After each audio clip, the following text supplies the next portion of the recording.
অনেক কাল আগের কথা। রসুলপুর নামে একটি সুন্দর গ্রাম ছিল।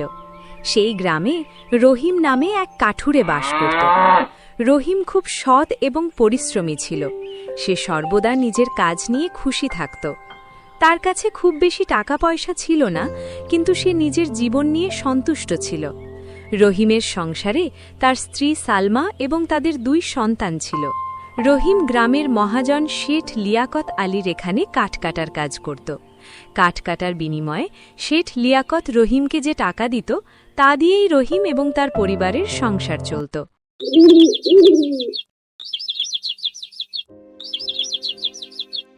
সালমা, আমি কাজে যাচ্ছি। আজ অনেক দেরি হয়ে গেছে।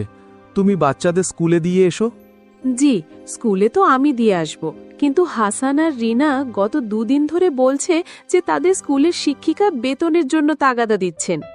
হ্যাঁ, তো গিয়ে দিয়ে এসো না স্কুলের বেতন। ওগো, কোথা থেকে দেব? আপনি যা রোজগার করে আনেন তাতে তো কোনো মতে সংসার চলে। এত অল্প বেতনে আমি বাচ্চাদের স্কুলের বেতনের ব্যবস্থা কিভাবে করব? শুনুন, আমি আপনাকে একটা কথা পরিষ্কার বলে দিচ্ছি।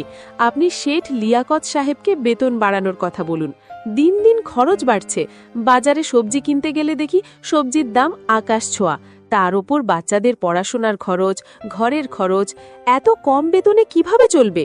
ঠিক আছে, আমি আজই শেঠজির সাথে বেতন বাড়ানোর ব্যাপারে কথা বলবো।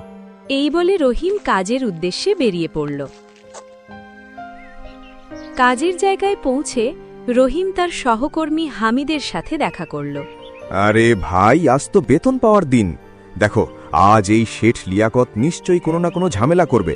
সব সময় কোনো না কোনো বাহানা বানিয়ে বেতন কমিয়ে দেয়। গতবার তো আমার অর্ধেক বেতন কেটে নিয়েছিল, এই বলে যে আমি তার থেকে 1000 টাকা ধার নিয়েছিলাম, যার সুদ বেড়ে 3000 টাকা হয়েছে। হ্যাঁ হামিদ ভাই, তুমি একদম ঠিক বলেছ। এই শেঠ লিয়াকত 1 নম্বরের চালাক আর লোভী মানুষ।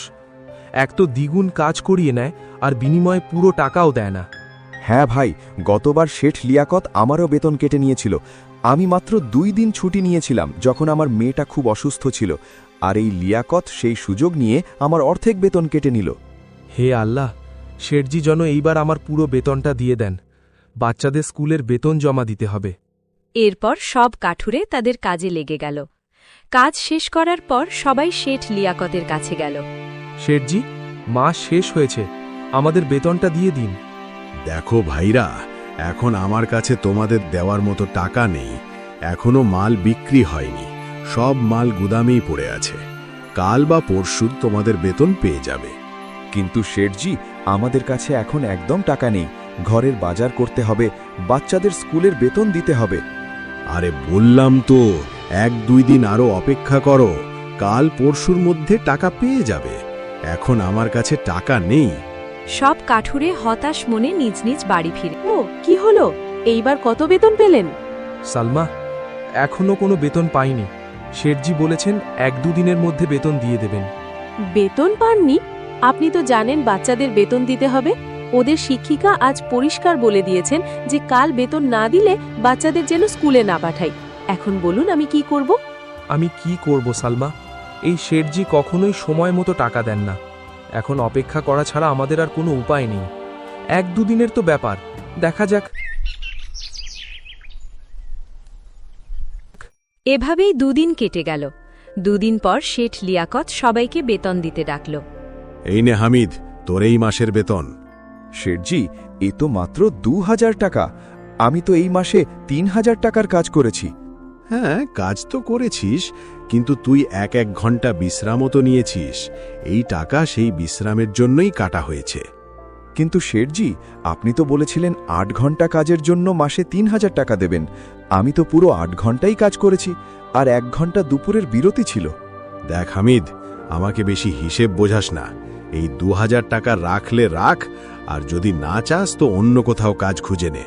বেচারা হামিদের কাছে সেই টাকা নেওয়া ছাড়া আর কোনো উপায় ছিল না। সে চুপচাপ টাকা নিয়ে চলে গেল। রহিম, এই নাও তোমার 2500 টাকা। কিন্তু শেঠজি, 500 টাকা কম কেন?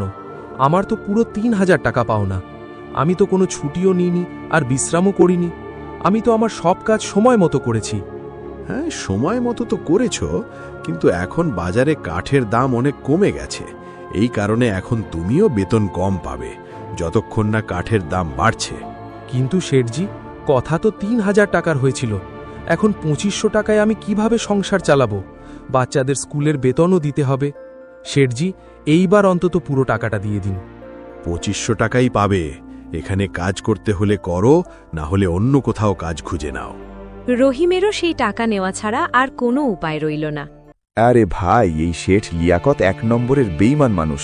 সব টাকা নিজের পকেটে ভরে আর বাহানা বানায় যে কাঠের দাম কমে গেছে। দেখে নিও, আমাদের মতো গরিবদের বদদোয়া ওর লাগবেই। না হামিদ ভাই, এমন কথা বলতে নেই। উনি আমাদের অন্নদাতা, উসিলা। শেষমেশ ওনার কারণেই তো আমাদের সংসার চলছে। কিসের অন্নদাতা? কাজের পুরো টাকা তো দেয় না। সারা মাস খেটে কি পাই? মাত্র এই কয়টা টাকা। এতে সংসার খরচ কিভাবে চলে? এভাবে আমরা কোনোদিন উন্নতি করতে পারবো না। আর আমরা কী বা করতে পারি হামিদ ভাই? আমাদের কাঠ কাটা ছাড়া আর কোনো কাজ জানা নেই। আর অন্য কোনো কাজ শুরু করতে চাইলেও আমাদের কাছে কি অত টাকা আছে? এখন যাই হোক, এই শেঠ লিয়াকত আলী আমাদের একমাত্র ভরসা। কিছুক্ষণ কথা বলার পর তারা বাড়ির দিকে রওনা হলো। এসেছেন? কত বেতন পেলেন? সালমা, এইবার শেঠজি মাত্র ২৫০০ টাকা দিয়েছেন। মাত্র ২৫০০ টাকা? এত কমে কিভাবে সংসার চলবে? বাচ্চাদের বেতনেই তো ১,০০০ টাকা চলে যাবে। বাকি ১৫০০ টাকায় কি কি করব? এখন আমি কি বলবো সালমা? তোমাকে এটা দিয়েই কোনো মতে চালাতে হবে। তুমি সবার আগে বাচ্চাদের বেতনটা দিয়ে দিও, বাকিটা আমি দেখছি। আপনি আর কি দেখবেন? শেঠজির কাছ থেকে তো পুরো টাকা চাইতে পারলেন না। না সালমা, আমি শেঠজির কাছে টাকার কথা বলেছিলাম, কিন্তু তুমি সাফ মানা করে দিলেন। বললেন নিলে নাও, না হলে অন্য কোথাও কাজ খোঁজো। আমি ভাবছি কাঠ কাটার পর আমি অন্য কোথাও কাজ খুঁজব। শেঠজির এখানে কাজ শেষ করে অন্য জায়গায় কাজ করলে কিছু বাড়তি আয় হবে। আজ আমি শেঠজির কাজ শেষ করে অন্য কাজ খুঁজতে যাব। এই বলে রহিম বেরিয়ে পড়ল। যেমনটা সে বলেছিল, লিয়াকতের কাজ শেষ করে সে অন্য কাজের সন্ধানে বের হল। রহিম পুরো গ্রামে কাজ খুঁজল, দোকানে দোকানে গিয়ে মানুষের কাছে কাজ চাইল, কিন্তু সব জায়গা থেকে রহিম কেবল নিরাশাই পেল। শেষে ক্লান্ত হয়ে রহিম বাড়ির দিকে ফিরতে লাগল। হঠাৎ সে দেখল একপাল বুনো মহিষ তার দিকে ছুটে আসছে। এটা দেখে রহিম খুব ভয় পেয়ে গেল। সে এদিক ওদিক তাকিয়ে দেখল কাছেই একটি গুহা আছে। যখন মহিষের পাল সেখান থেকে চলে গেল, তখন রহিমের ধরে প্রাণ এলো। হে আল্লাহ, আজ তো অল্পের জন্য বেঁচে গেলাম, না হলে আজ তো আমি এই মহিষের পায়ের নিচে পিষেই মরতাম। কিন্তু আমি এটা কোথায় এলাম? রহিম এসব ভাবছিল, তখনই তার নজর গুহার এক কোণে রাখা একটি ঝুড়ির ওপর পড়ল। রহিম সেই ঝুড়ির কাছে গেল। এটা কেমন গুহা? আর এই ঝুড়িটাই বা এখানে কেন পড়ে আছে? এটা আমি বাড়ি নিয়ে যাই, জিনিসপত্র রাখার কাজে আসবে। রহিম যেই ঝুড়িটি স্পর্শ করতে গেল, গুহার ভেতর থেকে এক গমগমে আওয়াজ এলো। থামো, ওটা ছোঁয়ার চেষ্টা করো না। এই আওয়াজ শুনে রহিম চমকে পেছনে সরে গেল। তখনই গুহায় এক জিন উপস্থিত হল। কে তুমি? আর আমার গুহায় কি করছো? আমাকে মাফ করবেন, আপনি যেই হন না কেন, একপাল বুনো মহিষ আমার পেছনে তাড়া করেছিল, তাই প্রাণ বাঁচাতে আমি এই গুহায় লুকিয়েছিলাম। তারপর আমার নজর এই ঝুড়ির ওপর পড়ল। মাফ করবেন, আমি ভেবেছিলাম এখানে কেউ নেই, তাই এই ঝুড়িটা হয়তো কারো নয়, তাই আমি এটা ছুঁতে গিয়েছিলাম। রহিম, তোমার ভয় পাওয়ার দরকার নেই। আমি তোমার ব্যাপারে সব জানি। আমার নজর একবার যার ওপর পড়ে, আমি তার অতীত বর্তমান সব নিজের খোলা চোখে দেখতে পাই। কিন্তু আপনি কে? আর আপনাকে এমন অদ্ভুত দেখাচ্ছে কেন? আপনার পরিচয় দিন। আমি এক জিন। আমি বহু বছর ধরে এই গুহার রক্ষা করছি। এই গুহা আমার পূর্বপুরুষদের। এই গুহায় কেবল সেই মানুষই ঢুকতে পারে যার মন একদম পবিত্র। যদি তুমি অসৎ হতে, তবে তুমি এই গুহায় কখনোই ঢুকতে পারতে না। তুমি একজন খাঁটি ও সৎ মানুষ, তাই তুমি এই গুহায় ঢুকতে পেরেছ এবং এই ঝুড়ি ছুঁতে পেরেছ। এখন যেহেতু তুমি এই ঝুড়ি ছুঁয়েছ, তাই এই ঝুড়ি তোমার হলো। না না, আমার এই ঝুড়ি চাই না, আমি তো এমনিই দেখছিলাম। ভয় পেও না রহিম, তুমি এই ঝুড়ি নিয়ে যাও। এটা কোনো সাধারণ ঝুড়ি নয়, এটা একটা জাদুর ঝুড়ি। জাদুর ঝুড়ি? এটা কি সেই জাদুর ঝুড়ি যার গল্প দাদিমা শোনাতেন, যেটা মানুষের ইচ্ছা পূরণ করে? হ্যাঁ রহিম, এটা সেই জাদুর ঝুড়ি। এখন তুমি এই ঝুড়ির মালিক, তুমি এর ব্যবহার করে তোমার অবস্থার উন্নতি করতে পারো। তবে মনে রেখো, তুমি যেই জিনিস এই ঝুড়িতে একবার রাখবে, সেই জিনিসই তোমাকে বারবার এই ঝুড়িতে রাখতে হবে। এছাড়া তুমি অন্য কোনো জিনিস এই ঝুড়িতে রাখতে পারবে না। যদি তুমি এমন করো, তবে তার ফল তোমাকেই ভোগ করতে হবে। এই আমার কথাটি সর্বদা মনে রাখবে এবং লোভ না করে ভেবে চিন্তে এই ঝুড়িতে সেই জিনিসই রাখবে যার তোমার সবচেয়ে বেশি। রহিম ঝুড়িটি নিয়ে বাড়ি ফিরে এলো। সালমা, এই দেখো আমি কি এনেছি। কি এনেছেন? শুধু একটা ঝুড়ি? আগে বলুন, আপনি তো কাজের সন্ধানে গিয়েছিলেন, অন্য কোনো কাজ পেলেন কিনা? আরে সালমা, আমার পুরো কথাটা শোনো। এটা কোনো সাধারণ ঝুড়ি নয়, এটা একটা জাদুর ঝুড়ি। রহিম সালমাকে গুহায় ঘটে যাওয়া সব ঘটনা খুলে বলল। আচ্ছা, তার মানে আপনি বলছেন যে এই ঝুড়িতে আমাদের এমন কোনো জিনিস রাখতে হবে যার আমাদের সবচেয়ে বেশি প্রয়োজন। হ্যাঁ সালমা, আমাদের ভেবে চিন্তেই এতে কোনো জিনিস রাখতে হবে। রহিম কিছুক্ষণ ভাবল, তারপর তার মনে পড়ল সেই কাঠের কথা যা সে একবার সালমাকে রাখতে দিয়েছিল। সালমা, তোমার মনে আছে একবার আমি জঙ্গলে কাঠ কাটতে গিয়ে এক টুকরো চন্দন কাঠ পেয়েছিলাম আর সেটা তোমাকে এনে দিয়েছিলাম? হ্যাঁ, দিয়েছিলেন তো। তুমি সেই কাঠটা নিয়ে এসো, আমরা সেই চন্দন কাঠই এতে রাখব এবং সেই কাঠ দিয়েই আমাদের ব্যবসা শুরু করব। সালমা চন্দন কাঠটি নিয়ে এলো এবং ঝুড়িতে রাখল। যেই সে চন্দন কাঠটি ঝুড়িতে রাখল, সাথে সাথে ঝুড়িটি চন্দন কাঠ দিয়ে ভরে গেল। আরে বাহ, এ তো দেখছি চমৎকার হয়ে গেল।